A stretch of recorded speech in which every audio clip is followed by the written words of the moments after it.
الملك আল্লাহর একটি পবিত্র নাম আল মালিক। আল মালিক শব্দের অর্থ সর্বকর্তৃত্বময়। আল্লাহকে কেন সর্বকর্তৃত্বময় বা আল মালিক বলা হয় জানা যাক। 20 নম্বর সূরার 113 নম্বর আয়াতে বলা হয়েছে, আর এভাবেই আমরা এটি অবতরণ করেছি একখানি আরবি কোরআন, আর তাতে বিশদভাবে বিবৃত করেছি সতর্কবাণী। সতর্কবাণীগুলো থেকে যেন তারা ধর্মপরায়ণতা অবলম্বন করে, অথবা এটি যেন গুণকীর্তনে তাদের উপদেশ দান করে।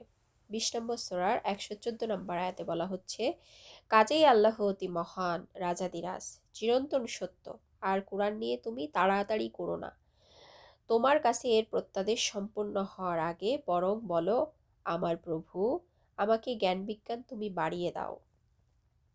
সূরা তোহার অর্থাৎ কোরআনের 20 নম্বর সূরা, সূরা তোহার 113 ও 14 নম্বর আয়াত থেকে আমরা বুঝতে পারি কেন আল্লাহ সর্বকর্তৃত্বময়, বা আল্লাহকে কেন আল মালিক বা সর্বকর্তৃত্বময় বলা হয়।